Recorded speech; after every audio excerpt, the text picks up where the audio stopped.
Episode 32 of 52 Axe Patterns.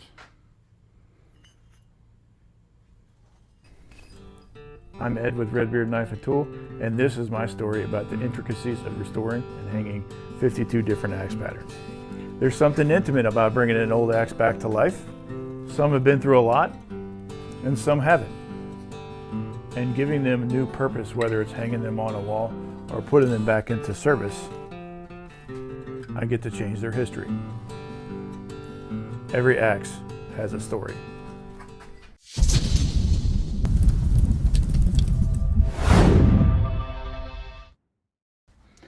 I feel like if this is the first time, I'm going to go ahead and introduce myself.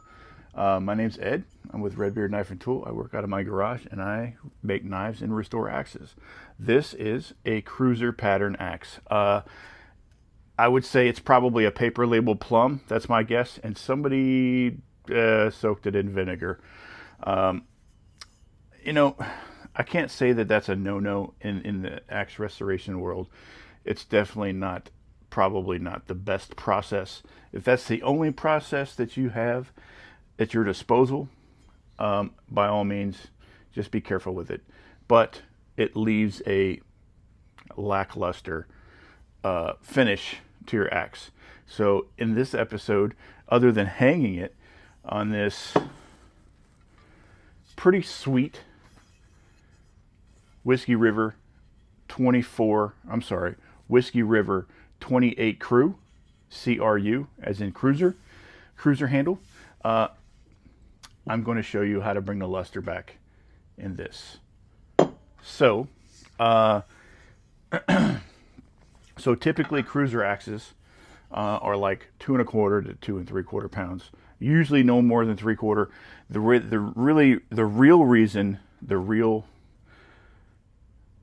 real way to identify a cruiser is with the eye. Normally they're no more than 2 1/4 inches wide and maybe like a 1/2 inch to 5/8 thick.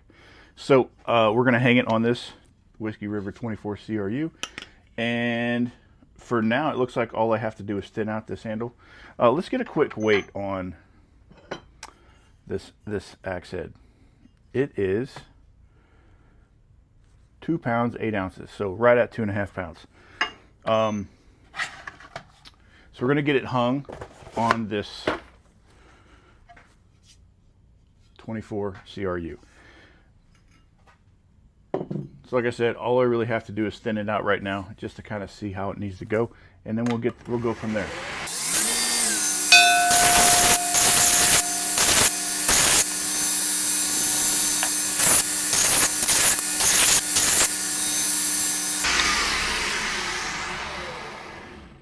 All right, we're going in. Let's give it a couple of pops and see what it's looking like.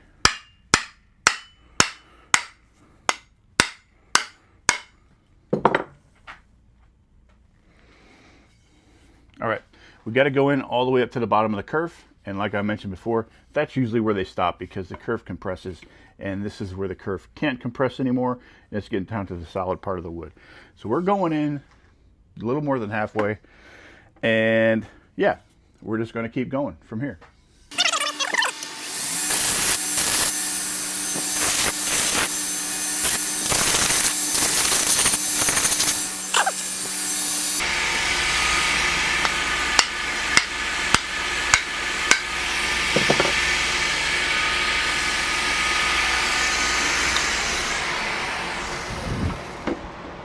All right, we've gotten a little bit better fit, but I want to bring it down to probably down another inch and a half.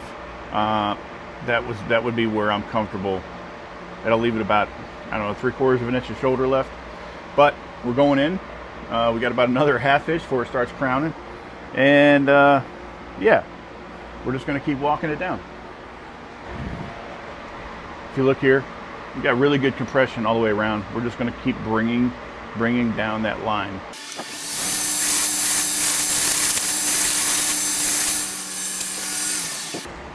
Also, I wanted to show you, just like I do with any other double, I'll mark one side and then I'll just make a mental note about which side. If you notice, this wall is eye wall is a little bit thicker than the other side, So I'm going to put the marker side on the same side as the thicker eye wall.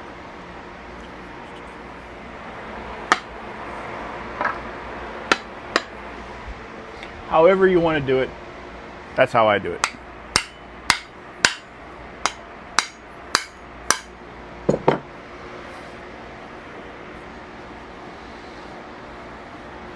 We're a little crooked.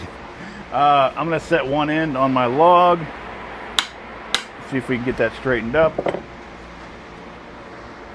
It's a little better.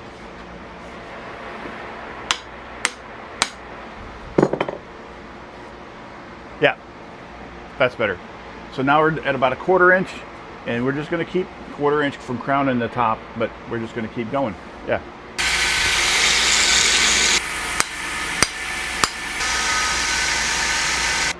Let's see. Yep. Okay. All right, I'm back. The corner of this guy got me right on my thumb as I was fitting it, but I'm good now. It's just a little scratch. But yeah, looking good.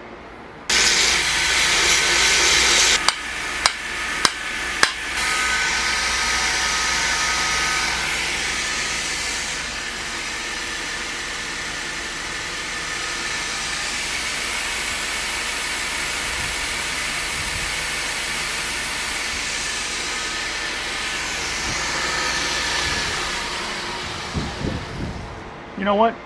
I think we're good. We're good right there. That thing is a great fit just where it's at. Yeah. I'm going to pop this thing off. Yep, that's pretty nice. I'm just going to clean this up one more time, and then that's it.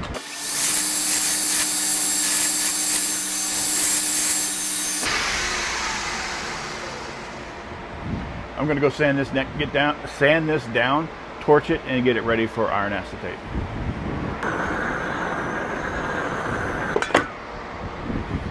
All right, so as you guys have seen before, I just use a sanding sponge. Just kind of wipe it down to knock all the high stuff off, and then hit it with iron acetate.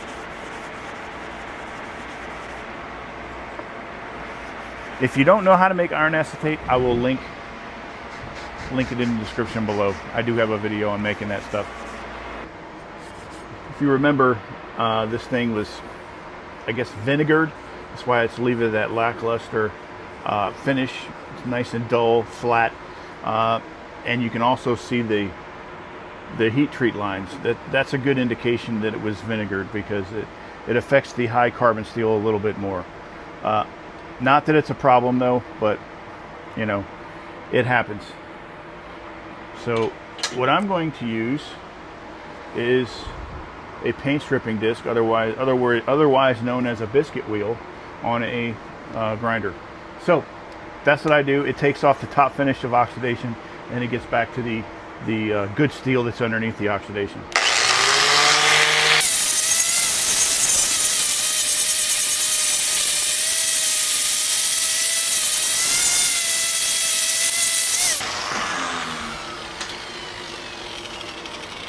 All right, this is the old side, and that's the new side. Look at that. So it doesn't really take off material. It takes off the material as you add pressure. So if you just use light pressure and just run it across it, it works out pretty good.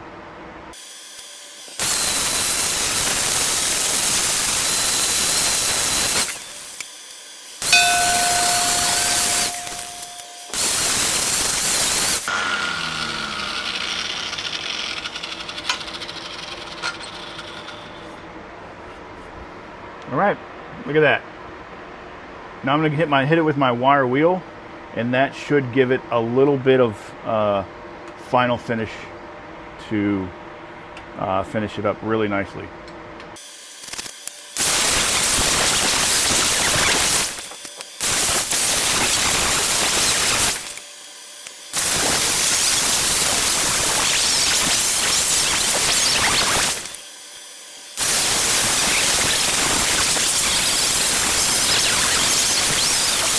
Then when I'm done wire wheeling it, I will immediately put a light coat of BLO on it.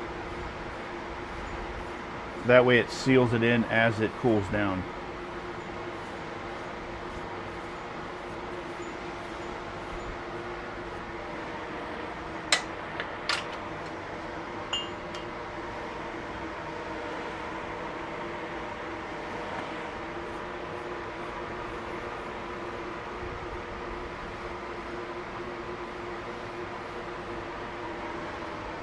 There, nice little brushed finish. I dig it. Let's get this thing sharpened. As usual, I'm going to start with 36 on my belt, and I'll explain why. The edge is pretty good, but it's got some dings and dents in it, a couple of rolls, so we want to make sure we get everything perfectly symmetrical when we get to the apex. So that's why.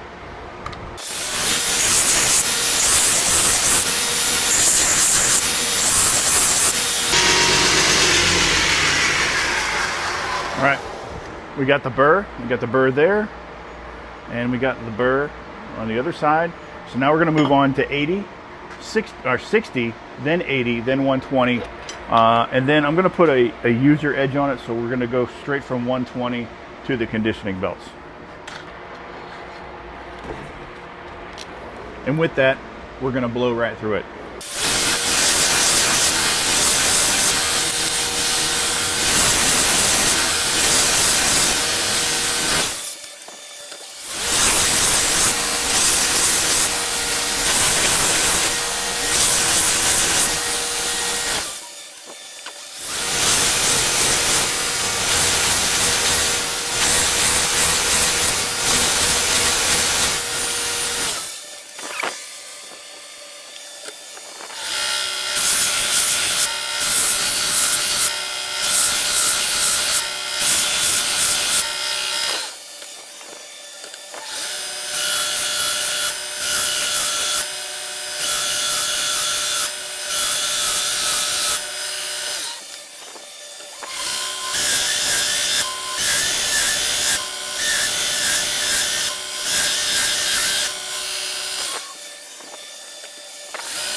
Woo! Yeah. We got it. Let's make a wedge. You remember that wedge that I made too small last week? It's going to be perfect for this one. So let's work on that. It's the black locust. Yep. That's why I keep them. Because you just never know when the time comes that you're going to need it. I keep all the scraps that I cut off. I keep all the, all the miscut wedges. I keep them because you just never know. You're going to use them eventually. Eventually.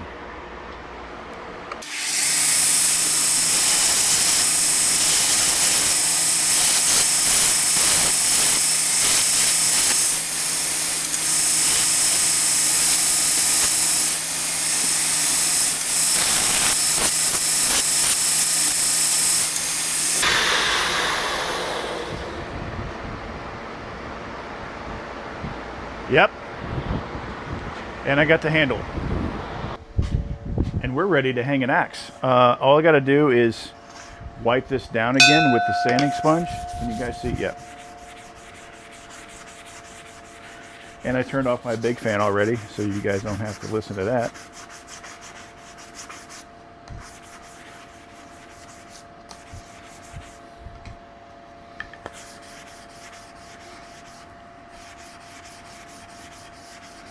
This Whiskey River 28 CRU sapwood handle is freaking amazing. Ooh, that wedge is in there pretty good. There we go.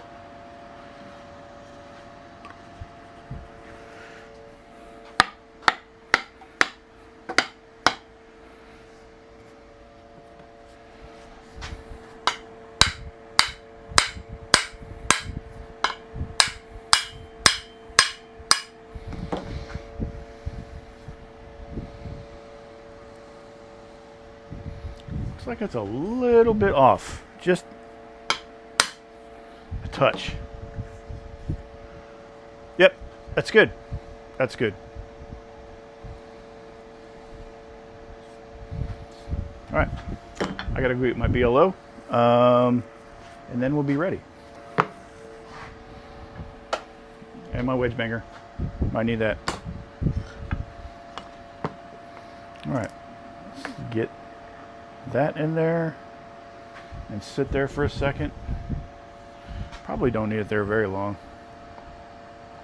Let's get this thing in there.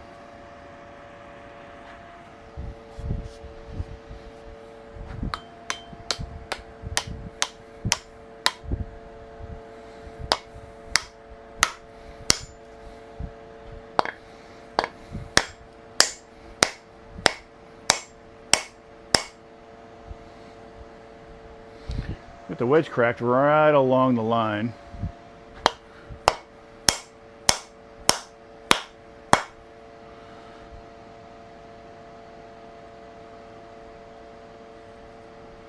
I think we're good. We are good. Let me take it to the bandsaw and get it cut off. That black locust is looking pretty sick. I am excited. These things just excite me every week. I don't know what it is. I just enjoy doing it. And the closer I get to the outcome, the more excited I get. So yeah. Not that one. Different one. Fresh one. Fresh one.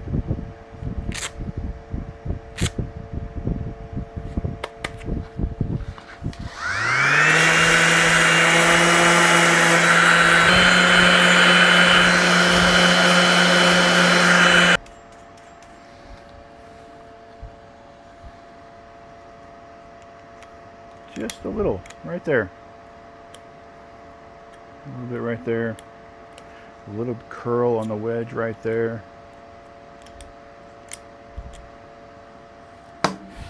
That's it.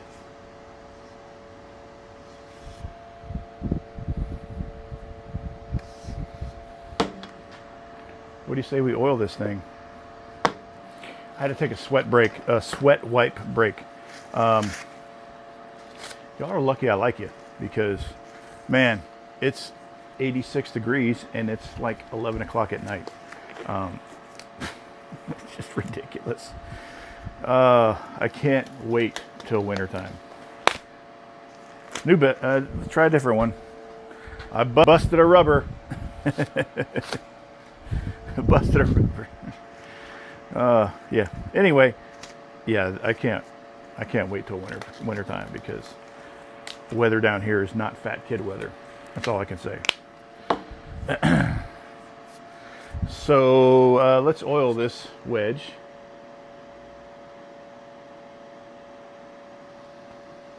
Dude, look at that. That is freaking gorgeous. Holy crap. Yeah.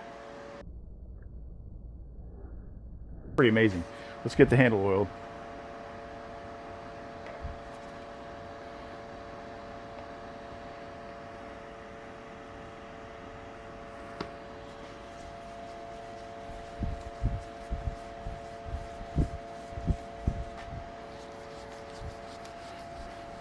This handle is sick.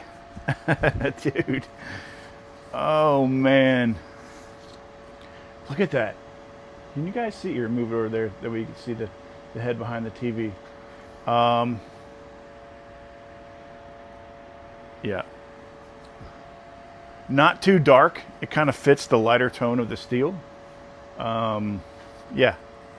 I think it is absolutely amazing.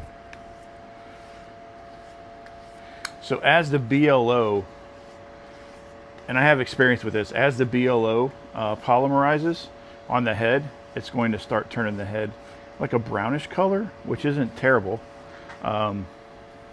So if you guys see this axe in the future, the steel will be have a brownish tint to it, otherwise known as browning. But yeah, let me get this thing wiped down. I'll be right back. All right.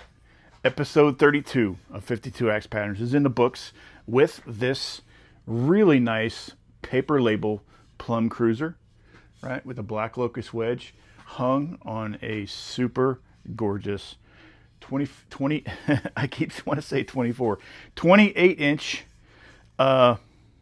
Whiskey River 28 CRU.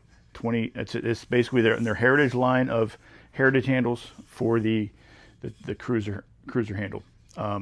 Super thin, whippy. You can feel it bend and flex, but man, it's got the nice little palm swell, easy to hold on to. But just to drop it wherever you want it is just an amazing little handle. I am super excited to bring this to you. This is there's not very many doubles in the series. Mainly because there's just not a whole lot of double patterns. So to show you guys this little cruiser on this 28 CRU, I'm pretty excited. To showcase this handle. Thank you, Brandon, for coming up with this handle. I'm super excited.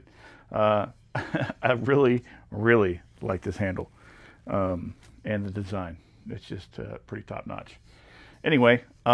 The best way to support my channel is to like, share, subscribe, and comment. Leave a comment and tell me what you like. Tell me what you didn't like. Tell me what you were impressed by. And let me know if you need any help. I'm here.